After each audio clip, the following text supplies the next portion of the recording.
Hello everyone, welcome back on my channel. So आज मैं बात करूंगी कि कितने ऐसे टॉपिक्स हैं जो हमें सीरियसली नहीं पता होते थे पहले, जब सोशल मीडिया का इतना बूम नहीं था। हालांकि बहुत सी चीज़ें से हम अभी भी अवेयर नहीं होते, हमें बस लगता है कि हाँ ऐसा हो रहा है तो ठीक है, हो ही रहा होगा, लेकिन हम चीज़ें सर्च आउट नहीं करना चाहते। सो अभी मैंने कुछ महीने पहले कुछ चीज़ें सर्च की। मतलब मेरा माइंड एक टाइम पे ऐसा हो गया था कि सपोज अगर कोई पेंसिल बॉक्स से बाहर है तो उसको एज इट इज़ रखना, मतलब एक एक्यूरेट चीज रखने की इतनी हैबिट हो गई थी। तो मुझे तो ये फील हो रहा था कि नहीं यार ठीक है, कितनी अच्छी बात है, घर भी सिस्टमेटिक रहता है, हर चीज अरेंज रहती है। ठीक है, एक टाइम तक ये चीजें ठीक है, बट अगर आप इसमें बहुत ज्यादा इन्वॉल्व हो रहे हो, मतलब आपको देख के फ्रस्ट्रेशन हो रहा है, अगर चीजें इधर उधर हैं, इनबैलेंस हैं, तो आपको बहुत ज्यादा फ्रस्ट्रेशन हो रहा है, आपको गुस्सा आ रहा है, तो इट मीन्स आप कहीं ना कहीं ओसीडी से सफर कर रहे हो। और ये नाम बहुत कॉमन है, बहुत लोगों को पता भी होगा, बट बहुत लोगों को नहीं भी पता होगा।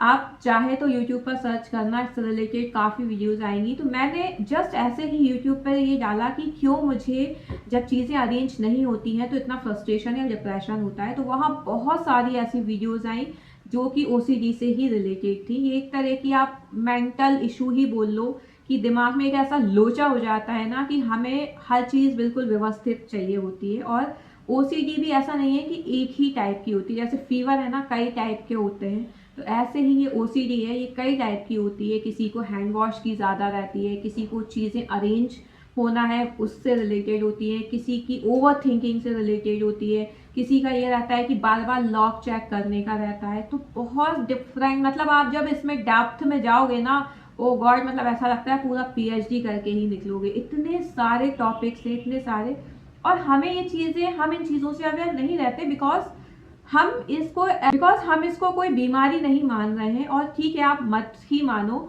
लेकिन अगर स्टार्टिंग फेज है आपका और आप इन चीज़ों से जूझ रहे हो, और सबसे बड़ी बात कि ठीक है, किसी की हैबिट होती है बार बार अरेंज करके रखने की, लेकिन मैं यहाँ बात कर रही हूँ कि आपको देख के गुस्सा आ रहा है या आपको देख के फ्रस्ट्रेशन हो रहा है, इट मीन्स आपको अपने ऊपर वर्क करने की बहुत ज़्यादा ज़रूरत है। क्योंकि देखो यार, एक घर में ऐसा तो है नहीं है कि आप अकेले ही रह रहे हो, तो चीज़ें बिल्कुल ही व्यवस्थित होंगी। जहाँ जो रखा आपने वो आपको ऐसा ही मिलेगा। बच्चे भी रहते हैं और लोग भी रहते हैं, तो चीज़ें अस्त व्यस्त होती है। एक टाइम पे करने के बाद आप अपने आप को फ्री फील कर सकते हो। आपने दिन भर में एक बार या दो बार चीज़ें अरेंज की है, डेट्स ओके, क्योंकि वो अरेंज की है, वो चीज़ें फिर से फैलेंगी एंड देन आप नेक्स्ट डे उनको फिर से वैसे ही अरेंज कर रहे होगे। लेकिन सिर्फ और सिर्फ आपका दिमाग सिर्फ उन्हीं चीज़ों में लग जाए, बाकी चीज़ें भी आपको एक तरीके से बर्डन लगने लगे, तो इस पे आपको फोकस करना होगा और इस पे आपको अपने लिए वर्क करना होगा।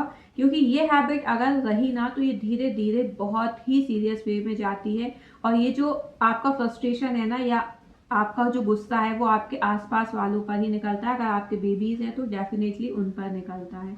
तो आप कोशिश करें कि इसको धीरे धीरे इग्नोर करें। इसकी कोई आपको बहुत ऐसी टैबलेट्स या कुछ ऐसा नहीं लेना है। इसका मेन सॉल्यूशन यही है कि आपको चीज़ें थोड़ी सी इग्नोर करनी होंगी।